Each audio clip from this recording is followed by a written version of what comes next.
From CBS News Bay Area, this is the Evening Edition. Good evening. I'm Andrea Nakano. Brian is off tonight. From the rain to the wind, people around the Bay Area dealing with some pretty ugly conditions today. Here's a time-lapse video from our camera on top of the Salesforce Tower showing the gray taking over the bay. And up in the Sierra, some rough conditions for people heading to the mountains for the holiday weekend. We've been seeing chain controls in place on both I-80 and 50. Last year was bad. This year is not so bad yet. The year ain't over with, you know what I mean? Caltrans says expect delays on all Sierra highways throughout the night. Our photographer Alex Montano sent back some video of the conditions across the Richmond-San Rafael Bridge earlier today. Let's get right over to meteorologist Darren Peck, who's tracking the system. Darren? The rain that's coming in right now, Andrea, is the focus for today's first alert designation. We got rain this morning, but that was fairly light. What's coming in now is a little more impressive, and if we just get a closer look on it, it's coming right through Marin and Sonoma County right now. And we can track that line, which will start to work its way southward over the next hour or so, and then getting down to the Golden Gate by about 8 o'clock, maybe late in the 7 o'clock hour, and then keeps going south from there, so everybody gets in on the act. Look at that organized line that eventually works its way down to the Santa Clara Valley. I think you're going to get a bit rain shadow down there, so San Jose, your rainfall totals are not going to be as big as everybody else's. Either way, by 1 a.m., we're done. If you look at the totals, when we'll do that when we get back together again in the complete forecast, I'll show you how much to expect. But there's one other item to discuss right now, and that is a new designation in the Sierra. You can see where the snow line is. Let's look under that. This is where the Sierra Avalanche Center, just this morning, designated an avalanche warning, and that's new. They didn't do that. Last week, it was about a grade or two below this level of risk. And it includes the entire Tahoe Basin. This started this morning. It doesn't expire until we get to tomorrow night at 6. And just to really drive that point home, look at all the resorts around the basin. They're all included in this. So it is still a risky time in the Sierra, due in large part, you still have that vulnerability, that surface from a lack of snow for the first part of winter. And now we're putting a whole bunch of wet stuff on top of it. So I'll be back with the rest of the forecast in a bit, show you what the next system looks like on Tuesday. Andrea, back to you. Here's a live look at our 3 Bay Area airports. All of them saw an uptick in delays and cancellations today. SFO was the most impacted with 184 delays, about a quarter of all flights, and 73 cancellations. Oakland had 65 delays, also about a quarter of their flights, and San Jose had just 39 delays and 8 cancellations. Stay with us throughout the stormy weather. We will have the latest weather updates on air on our website, kpix.com, and streaming on CBS News Bay Area. With nasty weather all around the country, many folks are staying indoors, but all of that time indoors could mean the spread of nasty respiratory viruses. Max Dara joins us from the newsroom with more. COVID, RSV, and the flu are all circulating right now. Not a surprise to doctors, as it is that time of year. But that being said, doctors say we still need to take this season seriously, as these 3 viruses can have severe outcomes.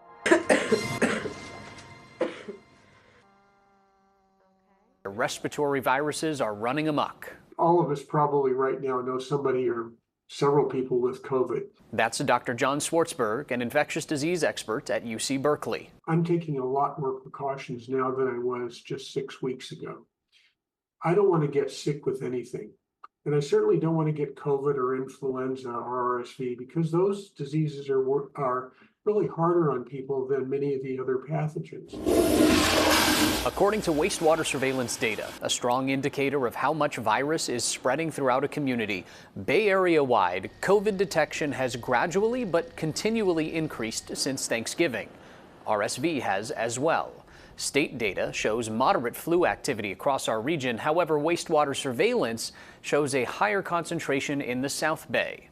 Looking at COVID in San Francisco, city health data shows COVID hospitalizations are at the highest level they've been since last March. Of those who get tested by medical providers, which doesn't include at-home test kits, the test positivity rate has climbed as well. The 7-day average is now at 12.9%. Holidays, people being indoors, plus people traveling. I think all 3 of these things together are a perfect setting for a perfect storm for lots of virus circulating. Swartzberg says seniors, babies, and those with compromised immune systems are most at risk of severe outcomes from these respiratory illnesses, but everybody can help reduce the spread. The three major pathogens that are out there that could really harm us very badly, we have vaccines for, so be sure you avail yourself of these vaccines. According to city data, this year's flu season in San Francisco got off to a much slower start than last year's. However, the test positivity rate is still climbing right now, when at this point last year, it was declining. In San Jose, police say a woman that was kidnapped overnight was dropped off at the police station about 13 hours later. They say Acela Pineda Silva is visiting the Bay from Mexico. Two men stole a car with her inside. That happened at 2 in the morning near 5th and St. John Streets. Then police found the car near Valley Fair Mall. A chase ensued and they arrested one of the suspects, but Silva and the other suspect were still missing. Police say the community stepped up to help officers with this case. Fortunately, just after 3 p.m. today, the female victim was dropped off here at the San Jose Police Department by a Good Samaritan who had seen our alert. Police say she had minor injuries but is safe. Investigators are still looking for the second suspect. Bay Area-based Kelly Moore Paints has suddenly shut down all of their stores. There were 61 stores in the Bay Area, including this one in Pleasant Hill. The company was looking for an investment group to keep operations going but failed to get funding. It blames its collapse on more than 3 decades of lawsuits related to the old owner's use of asbestos in Kelly Moore products. Many customers were blindsided by the closures. I'm not going to be painting anytime soon, but I'm trying to get ready for the spring. And so I thought I'd come down here and grab a few more cans of paint before you can't.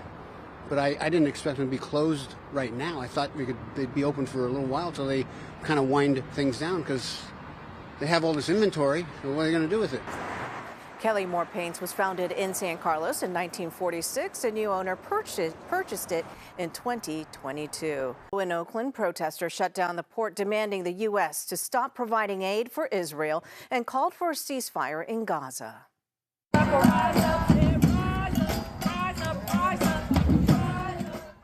Hundreds of demonstrators were out there before sunrise, chanting and banging drums. They wanted to disrupt operations at the port.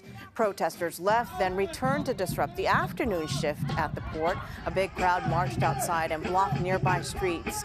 Protesters claim a ship carrying military supplies to Israel was expected to arrive. We would like workers to stand in solidarity with us and say no business as usual as long as our taxpayer dollars are going towards funding a genocide. We don't want the Port of Oakland to be complicit in these war crimes. The Port of Oakland released a statement saying disruptions affect their operations and everyone.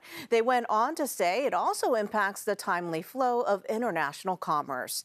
In early November, a group of protesters delayed a military supply ship from leaving the port by locking themselves to it. We could not verify that ship, the Cape Orlando, was the same ship scheduled to return to port today.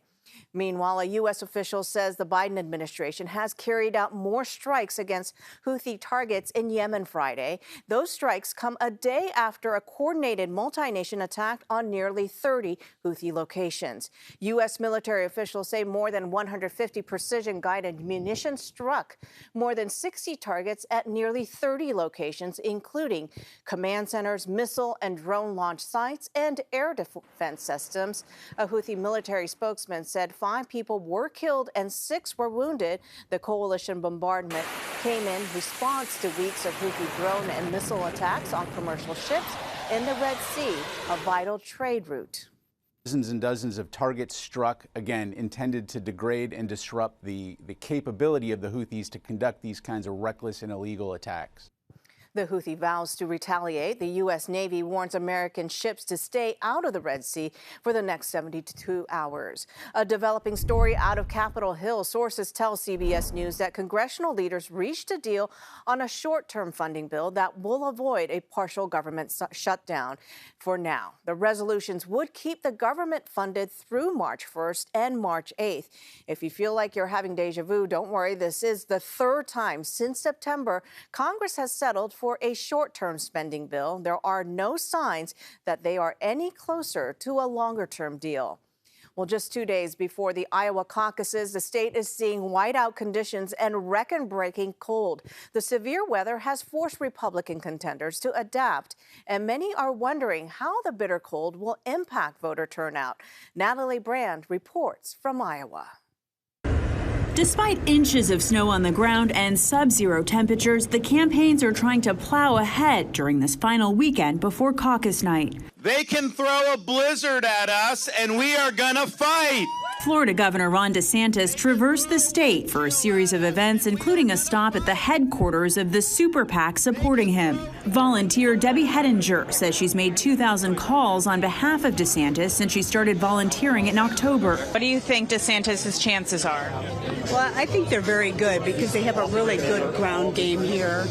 And I think, well, I'm hoping that the snow and the weather doesn't keep people home. They're now encouraging people to turn out despite the freezing cold. Former UN Ambassador Nikki Haley also tried to cover as much ground as possible Saturday to win over undecided voters. But John Urkela has his mind made up. The Republican Party, we have hemorrhaged suburban women voters. I think someone like her would bring a lot of those voters back to the fold and give us a fighting chance to win again. Polls show a close race for second between Haley and DeSantis, but both trail former President Trump by double digits in the latest surveys of Iowans. Trump, who's maintained a strong base of support in rural parts of the state, had to cancel rallies planned for Saturday due to concerns about frostbite. Even with the snow here, I think nothing's going to keep a Trump person from being out at the caucuses on Monday. Mother Nature delivering an unexpected blow, with campaigns trying to ensure their supporters turn out on what's expected to be the coldest caucus night in history. Temperatures are forecast to be below zero on Monday when caucus goers gather at precinct locations across the state. And it's not just snow. Police in coastal New Hampshire were encouraging people to evacuate after high tides flooded streets and homes. You can see this man decided to stay and waited out on his deck. And when your street becomes a river, sometimes you'll see a daring resident boating on land. Police in Wells, Maine shared this footage asking people not to kayak in this weather. Well, thank you for watching, and we will be back here. Darren and I will be back here at 11. Good night.